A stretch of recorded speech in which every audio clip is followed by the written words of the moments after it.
Bismillahirrahmanirrahim. Assalamualaikum warahmatullahi wabarakatuh. Alhamdulillahirabbil alamin. Wa bihi nasta'inu ala umuri dunya waddin.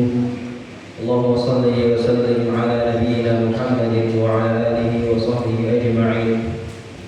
Rabbi shrah li sadri wa yassir li amri wahlul 'uqdatam min lisani yafqahu qawli. Rabbana zalamna anfusana wa illam taghfir lana wa tarhamna lanakunanna minal khasirin. Amma ba'du. Jamaah salat Isya yang insyaallah dilanjutkan dengan salat tarawih yang semoga semua dimuliakan oleh Allah Subhanahu wa taala. Malam ini kami menggantikan Ustaz Jabir yang hadir. Yang insya Allah kami akan menyampaikan sedikit tentang zakat. Pertama-tama mari kita haturkan pujian kita kepada Allah Subhanahu wa taala atas semua nikmat dan karunia-Nya. Karenanya kita masih bisa menghadiri salah satu rumah dari rumah-rumah Allah, yang mana Allah sendiri berfirman, wa annal masajida lillahi fala tad'u 'alallahi ahada. Bahwasanya semua masjid itu adalah milik Allah, maka jangan engkau berdoa kepada selainnya di dalamnya. Salawat Allah salam semoga juga tercurah kepada junjungan kita Nabi Abu Muhammad SAW, kepada keluarganya, para pengikutnya, para sahabatnya sampai hari kiamat kelak. Jamaah yang dimuliakan oleh Allah Subhanahu wa taala, di dalam kitab Safinatun Najah, salah satu kitab Syafi'iyah paling dasar, disebutkan di sana bahwasanya zakat itu pertama wajib untuk apa saja, yaitu adalah pertama untuk na'am, untuk hewan ternak wajib. Jadi bagi yang punya banyak hewan ternak nanti ada zakatnya masing-masing ketika sudah mencapai nisab. Yang kedua adalah naqdan, yang punya simpanan emas, wajib dibayarkan nanti. Ibu-ibu biasanya punya banyak perhiasan yang tidak terpakai, itu wajib dibayarkan zakatnya. Kalau perhiasannya terpakai bagaimana? Tidak wajib dibayarkan. Bukan berarti kemudian, wah kalau begitu saya pakai semua Ustaz. Enggak kayak gitu juga. Yang biasa jadi simpanan itu yang wajib dibayarkan, nanti ada ukurannya masing-masing. Selanjutnya adalah muasyarah. Jadi kalau ada yang petani kemudian menanam mencapai nisab juga harus dibayarkan. Selanjutnya ada amwal tijarah, yaitu yang berdagang. Jadi kalau punya barang dagangan banyak sekali mencapai nisab, maka juga wajib dibayarkan. Dan terakhir juga ada rikaz. Jadi kalau barang tambang itu juga harus dibayarkan zakatnya sebetulnya. Jadi kalau sekarang ada organisasi ormas yang mengelola tambang, itu zakatnya harus dikeluarkan sebetulnya, dan lumayan besar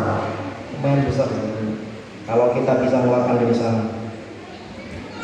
Ada juga barang temuan, itu juga harus dikeluarkan zakatnya. Jadi kurang lebih ada 6 yang wajib dikeluarkan zakatnya.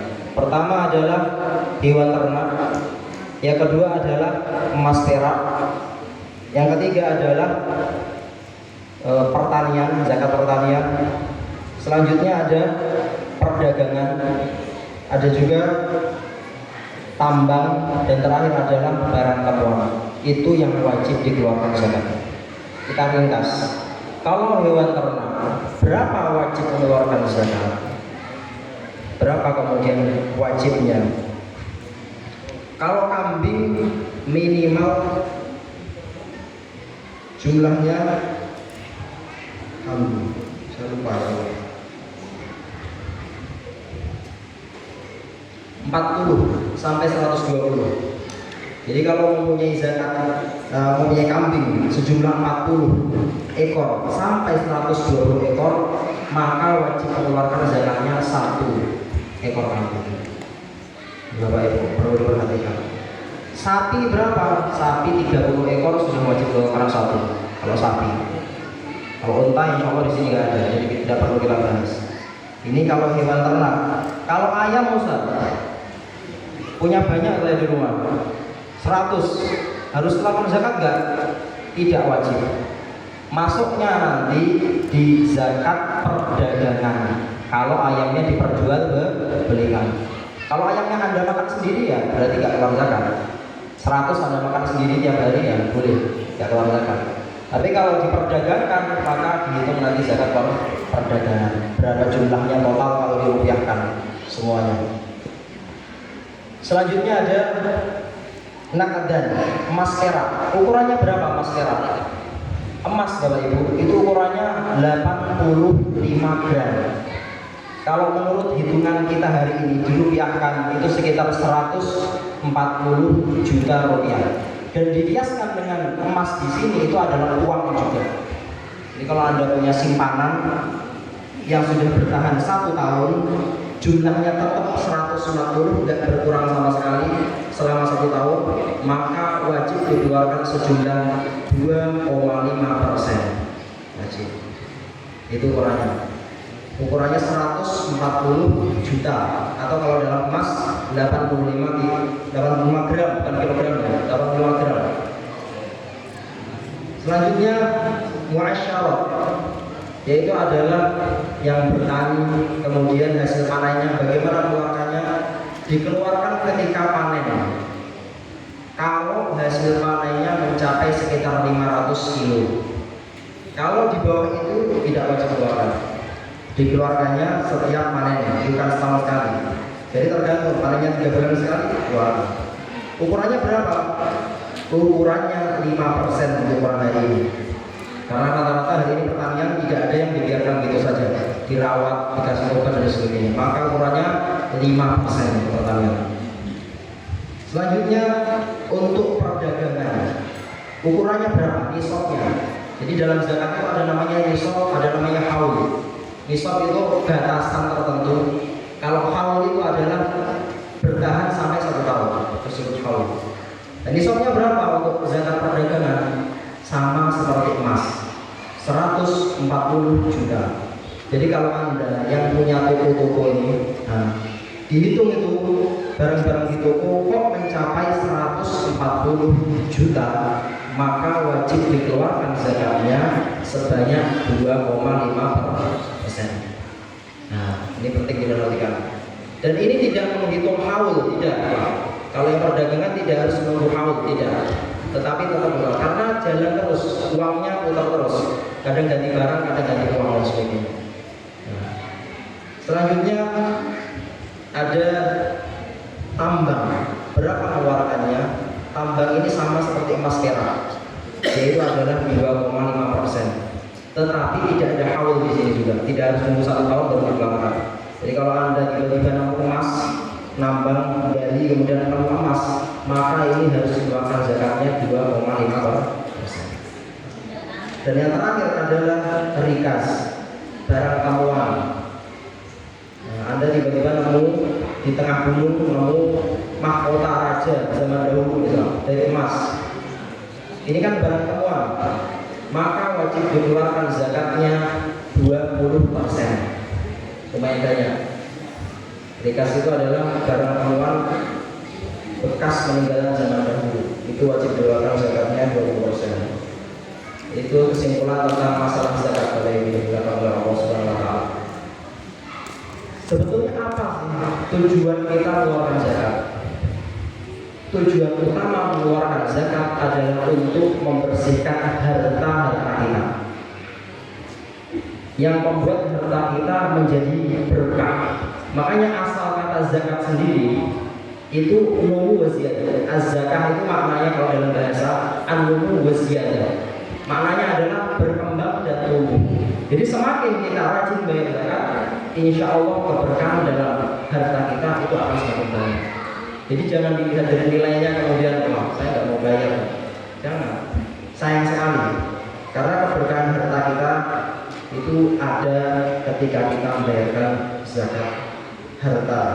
Kalau yang punya, bagi yang tidak mencapai nisab, tidak punya harta demikian bagaimana? Maka tidak wajib membayar zakat mal. Kalau zakat fitrah seperti apa?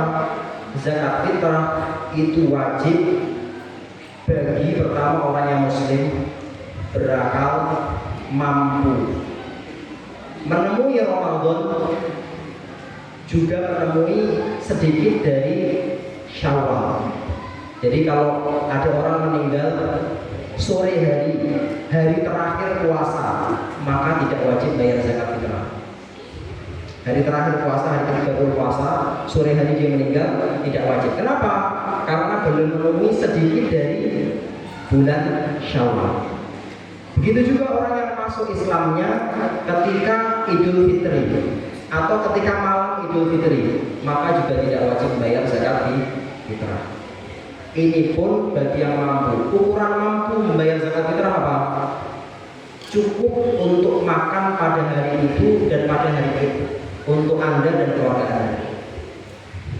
Kalau Anda cukup untuk makan hari itu dan juga untuk hari itu, maka Anda wajib bayar zakat fitrah. Jadi memang agak ketat untuk zakat fitrah ini. Karena ukurannya juga tidak banyak. Dalam mazhab Syafi'i ukurannya 2,5 kg. Dibayarkan dengan beras. Kalau itu mazhab Hanafi, maka boleh dibayarkan dengan uang. Boleh. Ini mazhab Hanafi. Mazhab Syafi'i tidak boleh. Harus dengan makanan pokok. Jemaah yang dimuliakan oleh Allah Subhanahu wa taala. Mungkin demikian yang bisa saya sampaikan tentang masalah zakat. Semoga Allah memberikan kita kemanfaatan dari apa yang kita pelajari bersama. Assalamualaikum warahmatullahi wabarakatuh.